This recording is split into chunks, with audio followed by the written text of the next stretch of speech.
Good morning everyone. Today we will discuss practice question paper for class 11th. आज हम class 11th का question paper solve करेंगे। किस तरह के क्वेश्चंस आएंगे, बहुत सारे कन्फ्यूज़न है बच्चों के माइंड में। कितने क्वेश्चन आएंगे, कितने पार्ट होंगे, कि कौन कौन से क्वेश्चन हमें अटैम्प्ट करने होंगे, तो वो सारे क्वेश्चंस, सारे डाउट्स आपके रिमूव किए जाएंगे। वीडियो को ध्यान से देखेंगे। देखिए बेटा, आपका जो पेपर होगा ये 3 पार्ट्स में होगा, कै खे गै। ठीक है। जो खंड कै होगा इसमें 25 क्वेश्चन होंगे और आपको 20 क्वेश्चन करने होंगे। खंड खे में 24 क्वेश्चन होंगे, यहाँ से भी आपको 20 क्वेश्चन करने होंगे। और को जो खंड गै है यहाँ से आपके जो क्वेश्चन होंगे वो 6 होंगे और आपको करने 5 होंगे। ठीक है। तो 3 पार्ट में आपका पेपर होगा और एक क्वेश्चन आपका 0.77 मार्क का होगा। तो यहाँ पर आपका जो एक पेपर क्वेश्चन है वो कितने मार्क का होगा? 0.77 मार्क का होगा। चलिए तो स्टार्ट करते हैं। सेक्शन 1 लेते हैं सबसे पहले। देखिए, सड़कें, चिकित्सालय, पुस्तकालय निम्नलिखित में से किन संसाधनों की श्रेणी में आते हैं? तो ये सब आते हैं सामुदायिक संसाधन की श्रेणी में। सेकंड क्वेश्चन लेते हैं अब हम।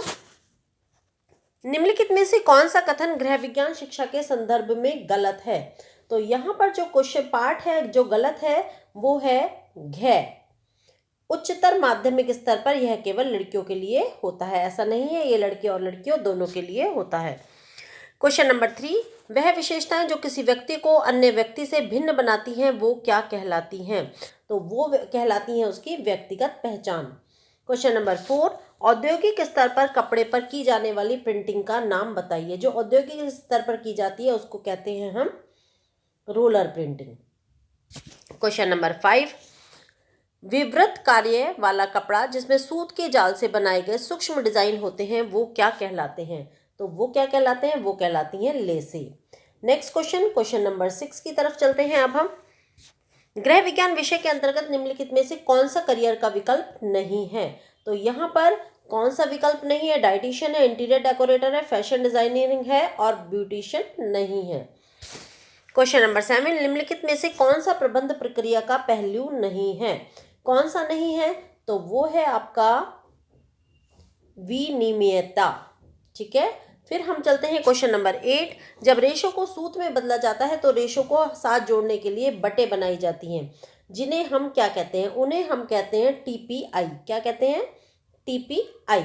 ये बी हो गया हमारा। क्वेश्चन नंबर 9 की तरफ चलते हैं अब हम। वीडियो तंत्र जो कंप्यूटर और वीडियो का एक संयोजन है और मल्टीमीडिया दृष्टिकोण का उपयोग करता है उसे हम क्या कहते हैं? उसे हम यहाँ पर आंसर होगा आपका ख, पारस्परिक क्रियात्मक वीडियो। क्वेश्चन नंबर 10 लेते हैं। मानव जीवन की किस अवस्था के दौरान स्वयं संबंधी विवरण संपूर्ण अर्थों में होता है, यानी वे स्वयं की तुलना अन्य से नहीं करते हैं? तो यहाँ पर इसका आंसर क्या होगा? इसका आंसर होगा ख, प्रारंभिक बाल्य अवस्था। अब चलते हैं क्वेश्चन नंबर 11 की तरफ। दर्शकों से प्राप्त टेलीविजन कार्यक्रमों की रेटिंग या उत्तमता निर्धारण बिंदु जो टीआरपी होता है, संचार प्रक्रिया के निम्नलिखित में से किस घटक का एक उदाहरण है? तो यहाँ पर इसका आंसर होगा बी, प्रतिपुष्टि का उदाहरण है। अब चलते हैं हम क्वेश्चन नंबर 12 की तरफ। निम्नलिखित में से कौन से कपड़े सीधे रेशों से बनाए जाते हैं? तो कौन से कपड़े हैं जो सीधे रेशों से बनाए जाते हैं? तो यहाँ पर हमारा आंसर क्या होगा? आंसर होगा हमारा कै, फेड्स। फिर लेते हैं क्वेश्चन नंबर 13, निम्नलिखित में से कौन सा विकल्प लड़कियों में यौन परिपक्वता का सूचक नहीं है? तो वो है आवाज में स्पष्ट परिवर्तन। गया इसका आंसर हो गया। फिर लेते हैं क्वेश्चन नंबर 14, जीवन की किस अवस्था में अमूर्त रूप से सोचने की क्षमता का विकास होता है? तो यहाँ पर इसका आंसर होगा किशोरावस्था में अमूर्त रूप से सोचने की क्षमता का विकास हो जाता है। इसके बाद हम चलते हैं क्वेश्चन नंबर 15 की तरफ। समयानुसार कार्य को देखने का साधन क्या कहलाता है? समयानुसार कार्य को देखने का साधन जो है वो कहलाता है कार्य वक्र। ख इसका आंसर हो गया। फिर हम चलते हैं क्वेश्चन नंबर 16 की तरफ। उत्प्रेरण, रुचि किस प्रकार के संसाधन का उदाहरण है? तो ये जो रुचि है वो कौन सा है? ये है मानव संसाधन, मानवीय संसाधन का उदाहरण है ये। फिर लेते हैं क्वेश्चन नंबर 17, कविता अपने मनोरंजन के लिए संगीत सुनना बेहद पसंद करती है और पारस्परिक क्रिया के आधार पर यह किस प्रकार का संचार है, ये आपको बताना है। तो क्योंकि वो केवल संगीत यहाँ पर सुन रही है तो ये हुआ एक तरफा संचार। क्वेश्चन नंबर 18, क्रियान्वयन का क्या अर्थ है? क्रियान्वयन का अर्थ है योजना को क्रियाशील बनाना। योजना को क्रियाशील बनाना, ये क्रियान्वयन का अर्थ हो गया। क्वेश्चन नंबर 19, निम्नलिखित में से कौन सा विकल्प सूक्ष्म पोषक तत्वों के अंतर्गत आता है? यहाँ पर आपको सूक्ष्म पोषक तत्व बताने हैं, वो कौन से हैं? विटामिन और खनिज लवण। विटामिन और खनिज लवण हमारे किस में आ गए? सूक्ष्म पोषक तत्व के अंतर्गत आते हैं।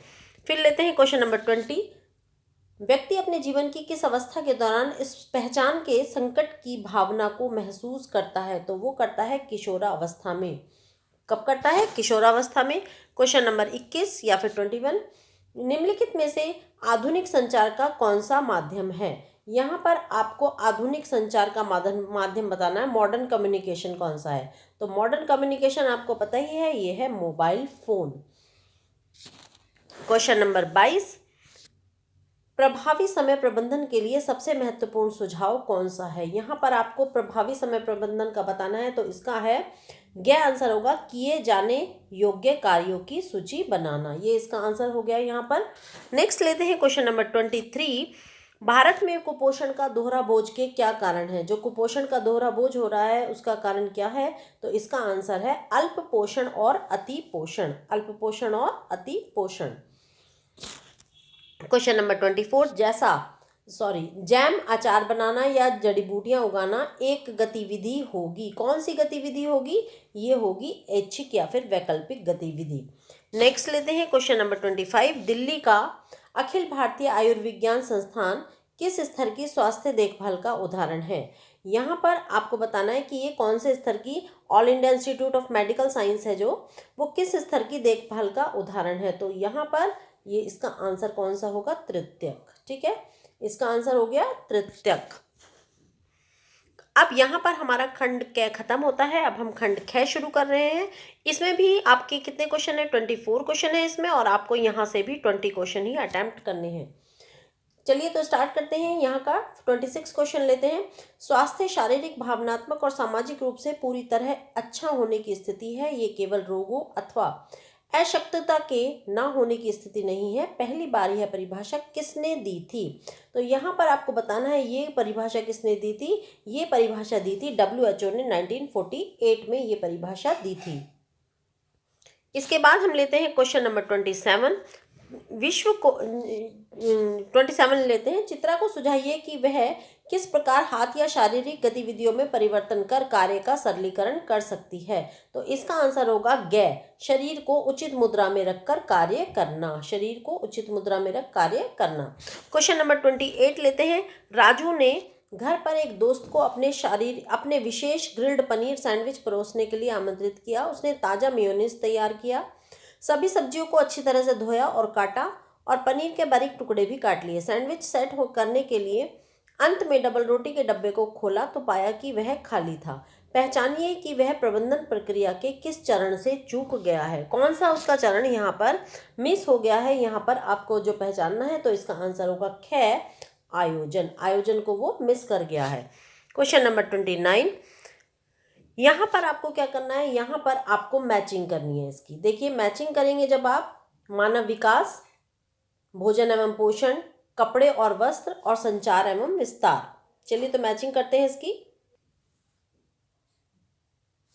देखिए मानव विकास हो गया मानव जीवन की अवस्थाएं। भोजन और पोषण खाद्य संरक्षण हो गया। कपड़े और वस्त्र तंतु विज्ञान, और संचार एवं विस्तार क्या हो गया? कार्यक्रमों का निर्माण एवं उसका क्रियान्वयन। तो इसका आंसर हो गया ग। चलिए अब हम नेक्स्ट क्वेश्चन की तरफ चलते हैं। आप इन क्वेश्चंस को वीडियो को पॉज कर करके ध्यान से याद करेंगे, समझेंगे क्वेश्चन में पूछा क्या गया है। क्वेश्चन नंबर 30 देखते हैं। कपड़े तैयार कपड़े को सीधा और चिकना करने की परिष्करण प्रक्रिया का नाम बताइए। तो उसका नाम क्या है? उसका नाम है कैलेंडरिंग। तो इसका आंसर हो गया ख, कैलेंडरिंग। क्वेश्चन नंबर 31 अब हम लेते हैं। क्वेश्चन नंबर 31 है हमारा, रीना एक शिक्षिका है। वह अपने स्कूल में बच्चों और माता पिता को पोषण के बारे में जागरूक करने के लिए किस प्रकार की संचार प्रक्रिया का उपयोग कर सकती है? 31 का आंसर होगा यहाँ पर घ, अंतः व्यक्तिगत संचार। इसका आंसर क्या हो गया? इसका आंसर हो गया इंटरपर्सनल कम्युनिकेशन।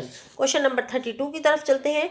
किन भोज्य पदार्थों का कम मात्रा में सेवन कई बीमारियों को कम करने में सहायक है। तो इसका आंसर होगा गे 1 और 3। कौन कौन सी? एक तो वसा और दालें तेल हो गए और एक हो गया चीनी और नमक। इनका अधिक सेवन करने से बहुत सारी बीमारियां हो सकती हैं। क्वेश्चन नंबर 33 की तरफ चलते हैं। आप अपनी वार्षिक परीक्षा की तैयारी के लिए योजना बनाते हुए कौन से निम्न चरणों पर ध्यान देंगे? तो इसका आंसर क्या होगा? इसका आंसर होगा कै। एक तो आप वर्तमान स्थिति पर और एक अपने लक्ष्य पर ध्यान देंगे। ठीक है, तो इसका आंसर क्या हो गया? इसका आंसर हो गया कै। अब चलते हैं हम क्वेश्चन नंबर 34 की तरफ। क्वेश्चन नंबर 34 है, निम्नलिखित में से कौन से पहचान के तत्व हैं? पहचान के तत्व आपको बताने हैं, तो इसका आंसर हो गया यहाँ पर गे। एक तो हो गया स्वसंकल्पना और एक हो गया स्वाभिमान। ठीक है, यहाँ पर इसका आंसर ये हो गया, तो गे हो गया 1 और 3। अब चलते हैं हम नेक्स्ट क्वेश्चन की तरफ, 35 क्वेश्चन की तरफ। क्वेश्चन नंबर 35 है, ऊन के रेशों के संसाधन में प्रयुक्त होने वाली प्रक्रियाओं के नाम बताइए। यहाँ पर आपको प्रक्रियाओं के नाम बताने हैं, तो 35 का ए हो गया 1 और 2। कौन कौन सी? कतरना और कार्बनीकरण। ठीक है, शेयरिंग हो गया और कार्बोनाइजेशन। ये इसका आंसर हो गया 35 का कै। अब चलते हैं हम क्वेश्चन नंबर 36 की तरफ। राधा गलत भोजन संबंधी आदतों के कारण बीमार रहने लगी है। पहचानिए कि कौन कौन से संभावित आदतें उसके बीमार होने के लिए उत्तरदायी हो सकती हैं। तो 36 का आंसर क्या होगा? 36 का आंसर होगा गे। कौन कौन सी आदतें? एक तो हो गया आहार के गलत विकल्प की प्रति अभिरुचि और एक आहार का गलत संयोजन। ये इसका आंसर हो गया। अब चलते हैं हम क्वेश्चन नंबर 37 की तरफ। क्वेश्चन नंबर 37 है, इंद्रियों के आधार पर किन भागों में संचार वर्गीकृत किया गया है? तो 37 का हमारा आंसर हो गया कै। कौन कौन से? श्रव्य और दृश्य। ये दो हो गए हमारे विकल्प। अब हम चलते हैं क्वेश्चन नंबर 38 की तरफ। 38 है हमारा, रिया अपने सफ़ेद दुपट्टे को रंगवाना चाहती है। गृह विज्ञान के विद्यार्थी होने के नाते उसे उन कारकों के बारे में बताइए जो दुपट्टे की रंगाई को प्रभावित कर सकते हैं। तो 38 का हमारा आंसर क्या होगा? 38 का हमारा आंसर होगा कै। एक तो रेशे की रासायनिक प्रकृति और एक डाई की रासायनिक प्रकृति। ये इसका आंसर होगा। फिर लेते हैं क्वेश्चन नंबर 39 में है, रिवर्स ऑस्मोसिस वाटर फिल्टर में जल शुद्धिकरण के निम्नलिखित चरणों में से कौन से महत्वपूर्ण हैं? तो यहाँ पर आपका आंसर 39 का क्या होगा? 39 का आंसर होगा आपका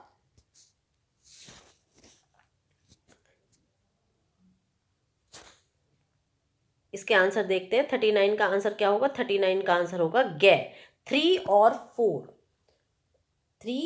4। सक्रिय कार्बन पूर्व फिल्टर और अर्ध पारगम्य झिल्ली। ये इसका आंसर हो गया। ठीक है, अब हम चलते हैं क्वेश्चन नंबर 40 की तरफ। ये जो क्वेश्चन नंबर 40 पूछा गया है, इसमें क्या है? इसमें अभिकथन दिया गया है और उसका कारण दिया गया है। इसको आपको पढ़ना है और फिर बताना है कि असर्शन और रीजन दोनों सही है या फिर एक सही है या फिर कौन सा सही है। चलिए तो पढ़ते हैं हम। असर्शन क्या है? असर्शन है, गृह विज्ञान विषय के अंतर्गत मानव और समाज के पर्यावरण के बीच पारस्परिक क्रियाओं को समझाया गया है। ठीक है, फिर इसका रीजन पढ़ते हैं। गृह विज्ञान का उद्देश्य व्यक्ति के जीवन के संपूर्ण पक्षों का विकास करना है। तो इसका आंसर क्या होगा? इसका आंसर होगा ए और आर दोनों सही हैं, लेकिन आर सही व्याख्या नहीं है। तो इसका आंसर हो गया हमारा खे। अब हम चलते हैं क्वेश्चन नंबर 41 की तरफ। ये भी इसी तरह का क्वेश्चन है। असर्शन पढ़ते हैं हम। किशोरावस्था के दौरान शरीर में कुछ सार्वभौमिक शारीरिक और जैविक परिवर्तन होते हैं जिनका एक विशेष क्रम होता है। मानव शरीर का विकास, इसका रीजन क्या है? मानव शरीर का विकास एक निश्चित व समान क्रम में होता है। तो इसका आंसर क्या होगा? इसका आंसर होगा कै में क्या है? ए और आर दोनों सही हैं और आर इसकी सही व्याख्या है। इसके बाद स्टार्ट करते हैं क्वेश्चन नंबर 42 में भी असर्शन और रीजन ही दिया गया है। इसको पढ़ते हैं। असर्शन है, योजना को कार्यान्वित करने के पश्चात प्राप्त परिणामों का मूल्यांकन नहीं करना चाहिए।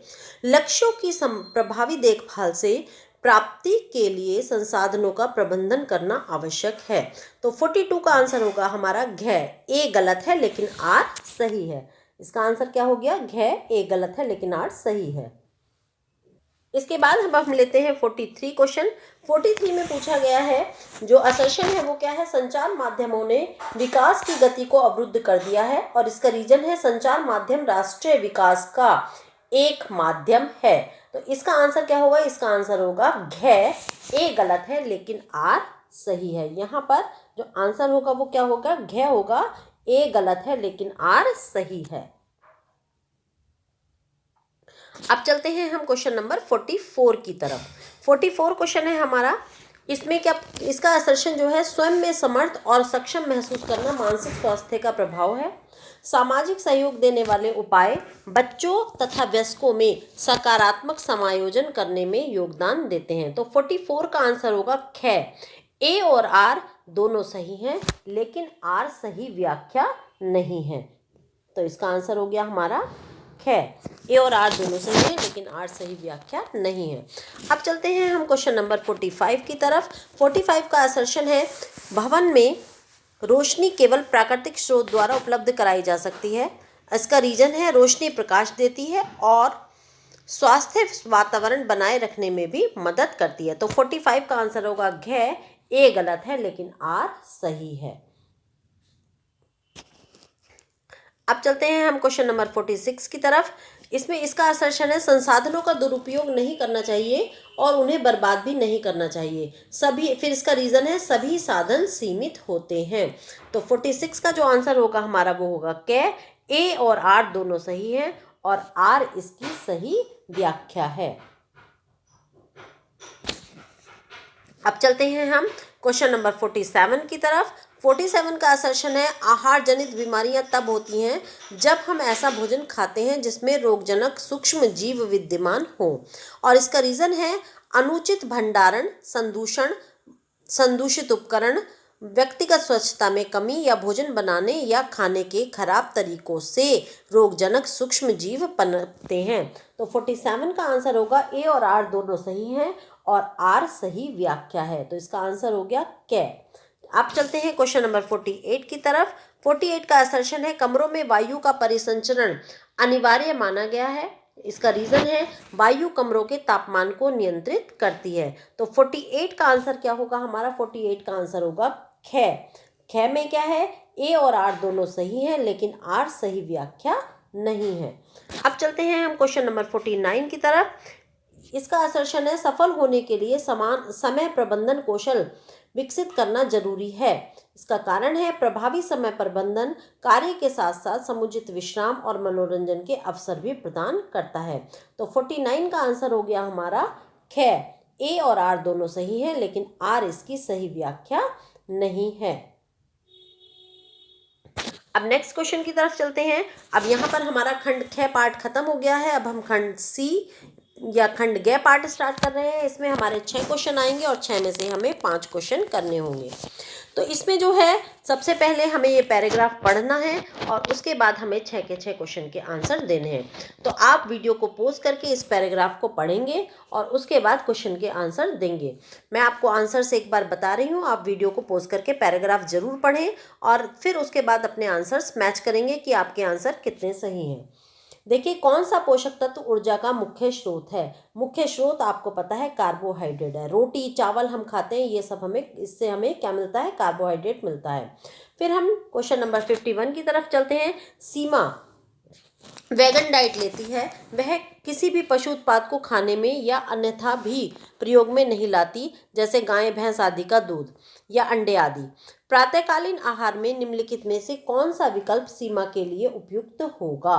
तो यहाँ पर आपको पता है क्या होगा, क्योंकि पनीर भी उससे दूध से बन गया, मक्खन भी, और शहद भी नहीं होगा इसमें। तो यहाँ पर इसका आंसर होगा सोया दूध। ठीक है, क्योंकि वो कौन सी डाइट ले रही है? वो वेगन डाइट लेती है, जिसमें किसी भी मिल्क प्रोडक्ट का यूज़ नहीं करना है या फिर किसी एनिमल प्रोडक्ट का यूज़ नहीं करना है। अब हम चलते हैं क्वेश्चन नंबर 52 की तरफ। संतुलित आहार के संदर्भ में कौन सा कथन गलत है? तो यहाँ पर गलत कौन सा है? RDA के अनुसार पोषक तत्व नहीं मिलते हैं। ठीक है, ये गलत है। हमेशा आरडीए के अनुसार ही पोषक तत्व मिलते हैं, नहीं मिलते हैं इन्होंने लिखा, इसलिए ये गलत हो गया। अब 43, फल और सब्जियों के समृद्ध स्रोत हैं। फल और सब्जियों के समृद्ध स्रोत कौन कौन से हैं? वो हैं विटामिन और खनिज। तो इसका आंसर हो गया डी।